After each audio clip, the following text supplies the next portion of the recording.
আসসালামু আলাইকুম প্রিয় এমপিভুক্ত শিক্ষক কর্মচারীবৃন্দ। অবশেষে পঞ্চম ধাপের তালিকা প্রকাশ করা হলো। যারা যারা পঞ্চম লটের জন্য অপেক্ষা করছিলেন এবং গত সপ্তাহে একটি হতাশাগ্রস্ত সপ্তাহ কাটিয়েছেন, তো তাদের জন্য আজ রবিবার সকাল সকালে কিন্তু একটি সুসংবাদ বয়ে নিয়ে আসলো। কারণ পঞ্চম ধাপের তালিকা আজ প্রথম আওয়ারেই কিন্তু প্রকাশ করা হয়েছে, অর্থাৎ ৮টা থেকে ৯টার মধ্যে প্রকাশ করা হয়েছে যে কারা কারা পঞ্চম ধাপে বেতন পাবেন। তো যারা এই অপেক্ষায় রয়েছেন, আপনারা কিন্তু এখনই চাইলেই সেই তালিকাটি চেক করে নিতে পারেন।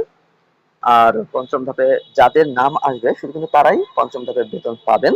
আর বাদ বাকি যাদের নাম আসবে না, তাদের কিন্তু বেতন পেতে অনেক দেরি হবে, অর্থাৎ ঈদের আগে তাদের আর তেমন কোনো সম্ভাবনা নেই।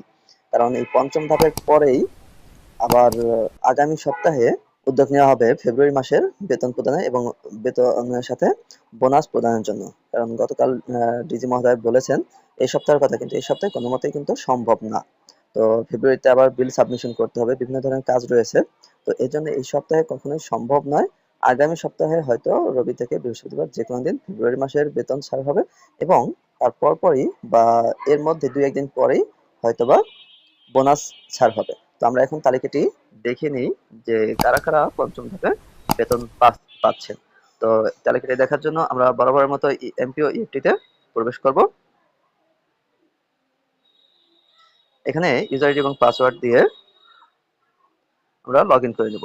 এরপর সিলেক্ট করব 2024-25। এটি সবাই জানেন, তারপর আমি আবার দেখিয়ে দিচ্ছি তালিকাটি প্রমাণের জন্য। এরপর এখান থেকে আমরা ডিসেম্বর সিলেক্ট করব, কারণ পঞ্চম ধাপে যারা পাবেন তারা কিন্তু জানুয়ারি না ডিসেম্বরে বেতন পাবেন। তো এর জন্য এখানে আমরা ডিসেম্বর সিলেক্ট করব। এরপর লোড দিব। লোড দেওয়ার পর এখানে সবার তালিকা চলে আসবে। তো ডান পাশে কিন্তু আমরা দেখতে পাবো যে কারা কারা কোন ধাপে বেতন পেয়েছেন, কোন লটে যারা দ্বিতীয় লটে পেয়েছেন, তৃতীয় লটে পেয়েছেন, প্রথম লটে পেয়েছেন, সকল তালিকা কিন্তু আমাদের ডান পাশে এখানে শো করবে। এবং সবগুলোই লেখা রয়েছে send to IBAS double plus for EFT. ইএফটির জন্য কিন্তু এগুলো আইবাস ডবল প্লাসে সেন্ড করা হয়েছে। তো এখানে কিন্তু স্পষ্টই দেখা যাচ্ছে যে পঞ্চম লটের বেতন ছাড় হয়েছে। তো প্রিয় ভিউয়ার্স, এখানে যতটুকু সম্ভব আমরা চেষ্টা করি সত্য ঘটনা এবং সত্য তথ্য দেওয়ার জন্য। তো অনেকেই দেখা যায় বিরূপ একটি প্রতিক্রিয়া ব্যক্ত করেন বা একটু নেগেটিভ কমেন্ট করেন। তো এখানে আমরা কিন্তু সবাই শিক্ষক সমাজের বা শিক্ষা প্রতিষ্ঠানের সাথে অন্তর্ভুক্ত।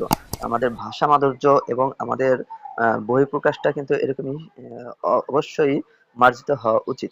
তো এমন কেউ কমেন্ট করব না যাতে আমার আচার আচরণে অন্য কেউ কষ্ট পায়। কারণ একটা ভিডিও তৈরি করতে অনেক সময়ের প্রয়োজন, ধৈর্যের প্রয়োজন এবং সেই সাথে অনেক তথ্যর প্রয়োজন। তো এজন্য আপনাদের স্বার্থে সবার জন্যই কিন্তু এই তথ্যগুলো কালেক্ট করা। তো এজন্য সবার প্রতি একটি অনুরোধ, বিরূপ মন্তব্য বা নেগেটিভ মন্তব্য থেকে আমরা সবাই বিরত থাকি। প্রিয় ভিউয়ার্স, এখন যদি আগের মতো হয়, আমরা যতদূর জানতে পেরেছি যে পঞ্চম লটের বেতনের অনুমোদন হয়ে গেছে মন্ত্রণালয় থেকে, আর অনুমোদনের প্রয়োজন নেই। তো এখন যদি হয় সেই প্রেক্ষিতে হয়তো আজকালের মধ্যেই টাকা ছাড় হবে, অর্থাৎ ব্যাংকে প্রবেশ করবে। আর যদি আবার টাকা ছাড়ার জন্য অর্থ মন্ত্রণালয়ের অনুমোদন নিতে হয়, তাহলে কিন্তু আবার অনেক সময় প্রয়োজন হবে, অর্থাৎ আরো কিন্তু ৩-৪ দিন চলে যাবে। তো আশা করব যত দ্রুত সম্ভব এই পঞ্চম লটে যারা টাকা পাননি তাদের টাকাগুলো ব্যাংকে পোস্টিং দেওয়ার জন্য। সবার জন্য শুভকামনা। প্রিয় ভিউয়ার্স, যদি চ্যানেলটিতে নতুন হয়ে থাকেন তাহলে সার্বক্ষণিক আপডেট পাওয়ার জন্য অবশ্যই চ্যানেলটি সাবস্ক্রাইব করে বেল আইকনটি অন করে দেওয়ার অনুরোধ রইল। এবং যারা ফেসবুক থেকে দেখছেন, ভিডিওটি শেয়ার করে সবাইকে দেখার সুযোগ করে দেবেন এবং পেজটি ফলো দিয়ে রাখার অনুরোধ রইল। সবাই ভালো থাকবেন, সুস্থ থাকবেন। সবার জন্য রইল শুভকামনা। আল্লাহ হাফেজ।